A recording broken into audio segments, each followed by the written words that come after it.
Welcome back, everyone. On today's episode of Duty and Valor, you'll hear the story of a British man who turned personal humiliation into a legendary Marine Corps career. A man who distinguished himself during a bloody battle on the beaches of Samoa. A man who, at the age of 51, was still leading combat troops into battle.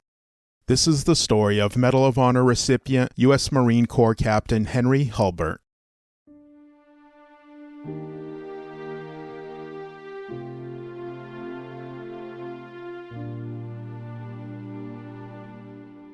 On January 12, 1867, Henry Louis Hulbert was born in Yorkshire, England, to a fairly prosperous merchant family. He lived a life of privilege and attended Felsted School before entering the British Colonial Service in 1884, which was basically the government service that administered British overseas colonies. Soon after, he was sent to Malaysia, where he met and married Anne Hewitt, the sister of his mentor Robert Hewitt. Henry's career was progressing as planned until he embroiled himself in a scandal. Henry was found to be having an affair with his wife's sister Helen. He was forced to divorce Anne, and Helen was sent back to England in disgrace, but tragically died when the ship she was on capsized and sank. Henry was pushed out of his position with the British Colonial Service and was told to leave Malaysia. In the aftermath of his scandal, Henry did some traveling before arriving in Alaska in 1897. He unsuccessfully made it as a gold miner in Canada's Yukon Territory, so he headed south to San Francisco, arriving in early 1898. He was only there a short time before Henry, now 31 years old, enlisted as a private in the United States Marine Corps. A few months later in July, Private Hulbert was assigned to the cruiser USS Philadelphia as part of the Marine Guard. The Philadelphia was out to sea for 8 months before it was sent to Samoa in April 1899. The Samoan Islands were in the middle of a Second Samoan Civil War after the death of their king, and the Philadelphia was sent there to protect Americans as part of an American and British operation. He was sent ashore along with 19 other Marines and 36 sailors to confront hostile forces.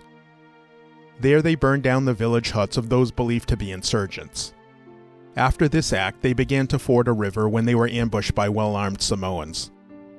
The skirmish was brutal and bloody, and the opposing sides fought in hand-to-hand combat. As the American forces made their withdrawal towards the beach, Private Hulbert, along with 2 other men, were ordered to defend a small opening on a fence that the rest of the unit would pass. The 2 men leading the unit were the last to make their way to the opening when they were struck down by enemy fire. Seeing that the 2 officers had fallen, Hulbert moved towards them, shooting and bayoneting anyone close to him. When he reached the officers, he realized that they were dead. Now injured himself, he made his way back to the fence opening and covered the withdrawal of the 2 other men who were protecting the fence line with him, allowing them to join the rest of their unit. Private Hulbert laid down suppressing fire until he ran out of ammunition. By this point, the enemy was so close to him that he had to use his rifle as a club until he could take advantage of the chaos to rejoin his men. For his actions on April 1, 1899, Private Hulbert was awarded the Medal of Honor. The USS Philadelphia left Samoa late the following month and returned to California.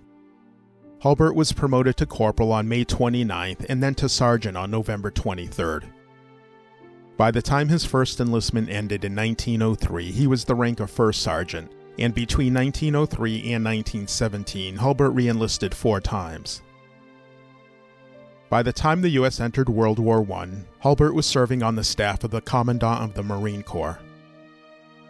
On March 27, 1917, he was the first Marine to be promoted to the rank of Warrant Officer Marine Gunner, before volunteering for combat duty in Europe at the age of 51.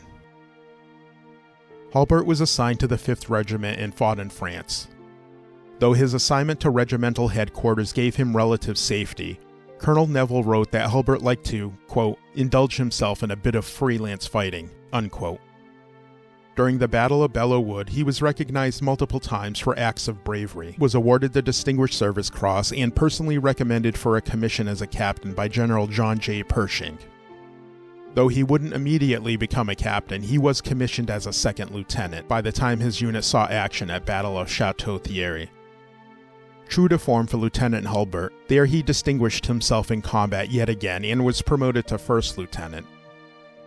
On October 4th, 1918, the second day of fighting at Blancmont Ridge, Lieutenant Hulbert was leading a platoon from the front when he was wounded by machine gun fire.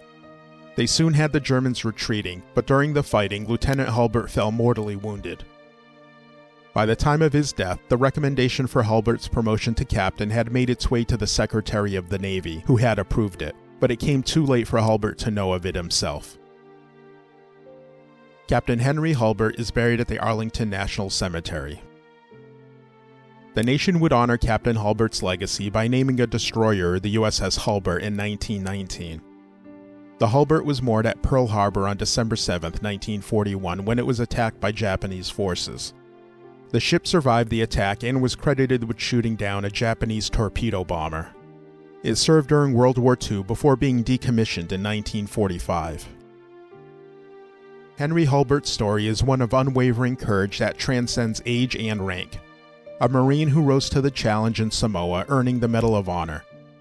Throughout his career, he didn't shy away from further danger, continuing to display exceptional bravery in World War I. Captain Hulbert's Marine Corps service valued selflessness and putting duty above all else. Thank you for listening to this episode of Duty and Valor. To read more about this week's hero, check out the sources used in today's episode in our show notes and at dutyandvalor.com. If you want to listen to our episodes early, we release new episodes on our YouTube channel of the same name on Fridays at 5 p.m. Also on our channel, we release daily YouTube shorts that highlight our nation's heroes, most of whom haven't been featured on our show yet. Be sure to like, follow, and share our episodes. And please join us for our next episode, where we'll be sharing the inspiring story of another American hero who served with pride and lived with humility.